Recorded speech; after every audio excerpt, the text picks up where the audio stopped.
Japan technology के क्षेत्र में इतनी तेजी से तरक्की कर चुका है जिसे देखकर लगता है कि जापान 2021 में नहीं बल्कि 2050 में जी रहा है। जापान के लोग हर छोटी से छोटी चीज को टेक्नोलॉजी से जोड़कर देखते हैं। तो चलिए आज हम बात करेंगे जापान के ऐसे इन्वेंशंस के बारे में जिसे देखकर आप सभी को यकीन आ जाएगा कि जापान 2021 में नहीं बल्कि 2050 में जी रहा है। तो वीडियो में अंत तक बने रहे। नंबर 1 पर है कलर चेंजिंग क्लॉथ्स। अभी तक तो बस आपने स्मार्टफोन या फिर स्मार्ट चीजों को ही इस्तेमाल किया होगा, लेकिन जापान के लोग इसे जरा नेक्स्ट लेवल पर ही सोचते हैं, क्योंकि जापान के लोग स्मार्ट ड्रेसेस तक यूज करते हैं। यानी कि इस ड्रेस के कलर को आप अपने मन चाहे कलर या फिर डिजाइन में बदल सकते हैं। यानी कि अलग अलग जगहों पर एक ही कपड़े पहन कर जाओ, मगर नए डिजाइन और नए कलर के। ये तो बड़े कमाल की चीज है जो कि देखने से ही पता चलती है, इसीलिए सभी लोग जापान को कहते हैं। क्या बात है। दूसरे नंबर पर है इंटेलिजेंट पार्किंग चेयर। जापान के लोग अपने ऑफिसेस में बहुत ही स्मार्ट और आर्टिफिशियल इंटेलिजेंस से लेस इन चेयर्स को ही यूज करते हैं। ये पूरी दुनिया की सबसे अनोखी ऑटोमेटिक चेयर्स है। इस चेयर के सामने बस क्लैपिंग करने से यानी कि ताली बजाने से ये अपनी जगह पर खुद ही सेट हो जाती है। इस चेयर को इंटेलिजेंट पार्किंग असिस्टेंट पर इंस्पायर्ड होकर बनाया गया है। ये चेयर 360 डिग्री में आसानी से मूव हो जाती है। ये बहुत ही ज्यादा कंफर्टेबल भी होती है और तो और इन्हें वाईफाई के जरिए भी कंट्रोल किया जा सकता है। तीसरे नंबर पर है monorail track for the train.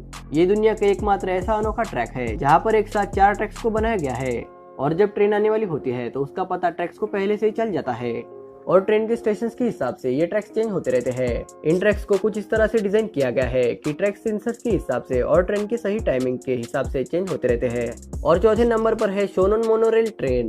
पटरियों के नीचे चलने वाली ट्रेन, जिसे कि शोनन मोनोरेल ट्रेन भी कहा जाता है। आपने ट्रैक के ऊपर चलने वाली ट्रेन तो बहुत देखी होगी, लेकिन जापान में ट्रैक के नीचे भी ट्रेन चलती है। शोनन मोनोरेल ट्रेन एक ऐसी ही ट्रेन है कि रेलवे लाइन पर नहीं बल्कि एक बीम के सहारे से चलती है, और इस ट्रेन के सभी कोच भी इसी बीम से जुड़े होते हैं।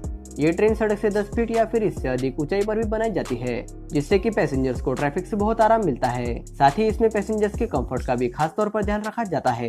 5वें नंबर पर है टॉयलेट इन एलिवेटर।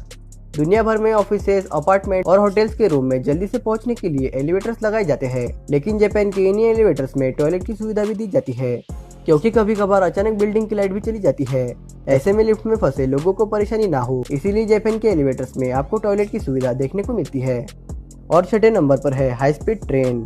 जापान की हाई स्पीड ट्रेन, जिसे कि मैग्लेव ट्रेन के नाम से भी जाना जाता है, जो कि एक बहुत बड़े पैमाने पर मैग्नेटिक फील्ड पर बिना पहियों के चलती है, जिसे कि मैग्नेटिक लेविनेशन भी कहा जाता है। मैग्लेव ट्रेन को सेंट्रल जापान रेलवे कंपनी और कावासाकी हेवी इंडस्ट्री ने मिलकर 2 दिसंबर 2003 को बनाया था, जिसकी स्पीड करीबन 581 किलोमीटर पर हॉर्स है। अगर आप इस ट्रेन को चलते हुए देखना चाहेंगे तो आपकी एक ख्वाहिश अधूरी ही रह जाएंगी, क्योंकि इस ट्रेन की स्पीड इतनी ज्यादा है कि पल के झपकने से पहले ही ये ट्रेन आपके सामने से गुजर जाएगी। और 7वें नंबर पर है ऑटोमेटेड डोर्स। हमारे भारत में रेलवे प्लेटफॉर्म्स पर बढ़ती भीड़ की वजह से कई लोगों की जान चली जाती है, लेकिन जापान में लोगों की सेफ्टी फर्स्ट है। वहाँ के लोगों को ऐसी दुर्घटनाओं से बचाने के लिए प्लेटफॉर्म पर ऑटोमेटिक डोर्स को लगाया गया है, जो कि ट्रेन के रुकने पर ही खुलते हैं और ट्रेन के चलने पर बंद हो जाते हैं, जिस वजह से कई लोगों की जान बच जाती है। और 8वें नंबर पर है हाईवे थ्रू इन बिल्डिंग। जापान में एक ऐसा भी हाईवे मौजूद है जो कि बिल्डिंग के नीचे से होकर गुजरता है। पहली नजर में देखने पर शायद इस पर कोई भी यकीन नहीं करेगा, लेकिन इसे अपनी खुद की आंखों से देखने पर हर कोई हैरान हो जाएगा, क्योंकि ऐसे अजीबोगरीब चीजें आपको सिर्फ जापान में ही देखने को मिलेगी। दरअसल यहाँ पर एक हाईवे बनने वाला था, मगर इस बिल्डिंग के मालिक ने सरकार को अपनी जमीन देने से इनकार कर दिया, जिसके चलते जापानीज गवर्नमेंट को इस बिल्डिंग के 6, 7 और 8 फ्लोर पर हाईवे बनाना पड़ा, और हर महीने इन फ्लोर्स का किराया भी जापानीज गवर्नमेंट इस बिल्डिंग के मालिक को देती है। और 9वें नंबर पर है प्लास्टिक वेंडिंग मशीन। दुनिया भर में सबसे बड़ी परेशानी यानी कि प्लास्टिक से हर कोई परेशान है, क्योंकि इसे पूरी तरह से नष्ट भी किया नहीं जा सकता। इसीलिए प्लास्टिक को रिसाइकल करने के लिए जापान के रेलवे स्टेशन पर कुछ इस तरह के वेंडिंग मशीन को लगाया गया है। ये मशीन प्लास्टिक की खाली बोतलों के बदले लोगों को पैसे देती है, जिससे कि ज्यादा से ज्यादा प्लास्टिक रिसाइकल हो सके।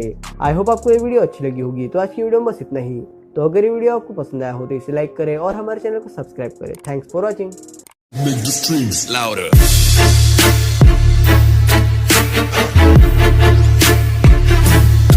Hey, yo.